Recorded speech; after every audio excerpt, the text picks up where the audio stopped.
Hey guys, I hope you're all doing well today. So earlier today I was reading a news article about this guy who won $10 million dollars on the lottery about 6 years ago, right? And it basically said that he's in $2 million dollars of debt now. And that's only 6 years later, right? So I started thinking how that sort of thing happens and why it happens, right? And I did some reading and I found some statistics on just how often people who inherit or are given large amounts of money lose it very quickly, right? So it's about 85% of people when they're given a sum of over $3 million and they haven't earned it, so lottery or inherited it, they lose it in about 5 to 6 years, right? And that is an overwhelming amount of them. That's 85%, right? So that's 5 and 6 people are losing all that money. And I started to think about why it happens, right?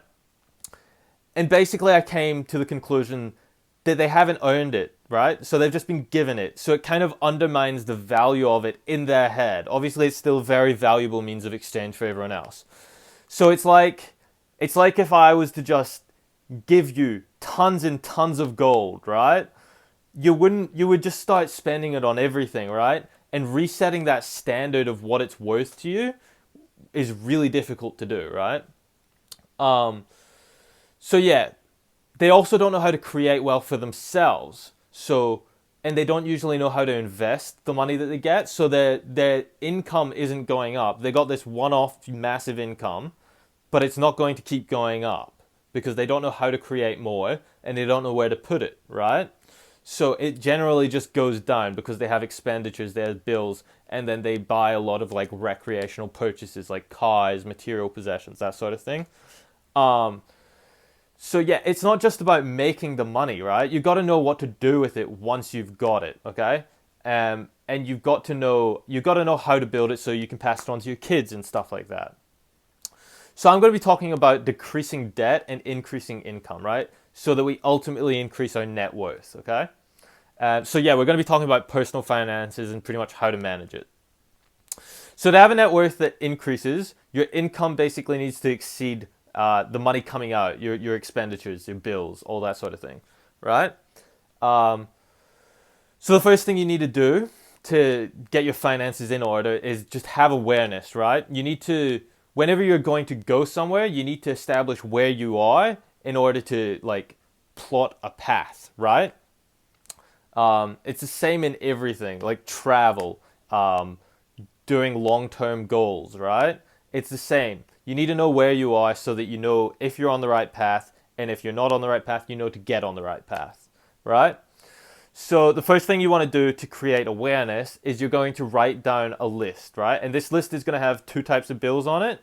It's going to have your consumer debt, so that's like your recreational purchases, like your the money that you still owe on that. So like credit card bills, that sort of thing. So that's consumer debt, and that stuff can't be repossessed, right? And then your second list is going to be of stuff that can be repossessed or that it'll get shut off or cut off if you stop paying. So that's things like your power, right? That's things like your if you're on a car lease, phone bill. So that's the second list, and that's called essential debt, okay? Because we kind of need that stuff in order to live, right? And food goes on that list as well, right?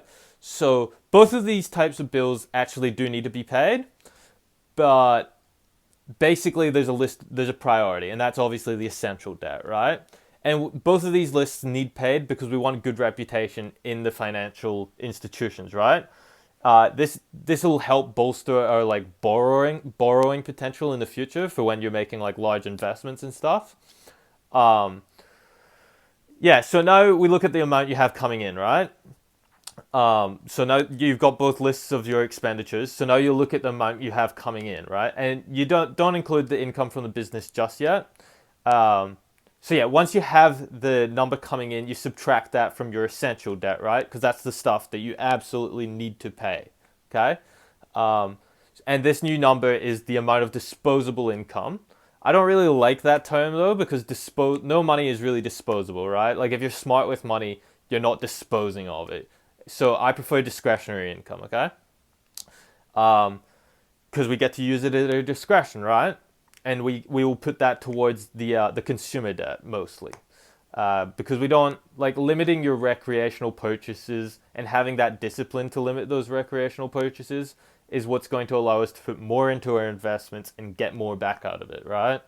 Um, so yeah, now that you have your discretionary income, if your discretionary income is less than your minimum repayments on your consumer debt, well then you need the business, right? And you need it fast. So now you have awareness of where you are. The second thing you need is balance, right?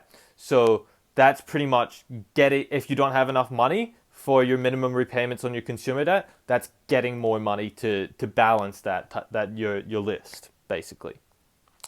Um, so yeah, some of you might be in that position where you're not making as much money as you need to like pay out, pretty much, right?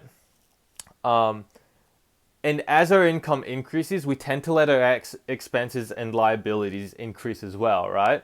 And then once our income kind of caps off, like it stops increasing, we kind of let our expenses keep increasing. And it kind of cancels out like the increased income. You don't really get the benefit of the increased income because you're just spending more, right? Um, and so that's where things tend to go wrong, right? So your net worth is basically the value of your assets, right? And a house is not an asset; it's a liability, because you always need a place to live, right? So you can turn in the equity on your house, but eventually you're just going to reinvest that in a place to live, right? And unless you sacrifice on lifestyle, you're not really going to get like any more cash on it. Like you're not going to get any cash out of it, right? Um, so a house isn't really an asset, right? So whenever you go to negotiate on buying an asset, you never want to be relying on credit, right? You want to have enough money in the bank where you could pay cash if you need to, okay?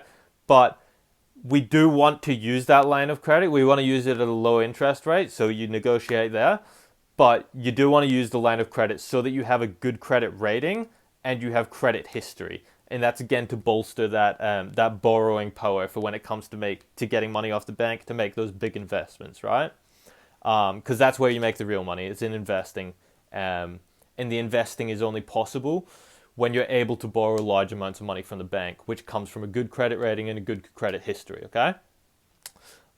So yeah, the only two things you need to become truly wealthy is to build the discipline, to build the business, and to have discipline with your purchases, right? So my upline always talks about being mentally broke, right? It's about regardless of what's in your bank account, you're acting like you're homeless. You're acting like you have like $3 in the bank, right? You would only buy the truly essential things, right? You'd only buy like what? Fuel to get to work. You'd only buy food to eat. So it's about being mentally broke regardless of how much money is in your account, okay? Um, so that's pretty much no frivolous purchases. But the important thing is when it comes to investments, be generous, right? Because that's where you're going to get the money back, right? Um, and yeah, so that's pretty much everything for tonight. I hope you guys enjoyed, and I'll see you guys another time. Thank you.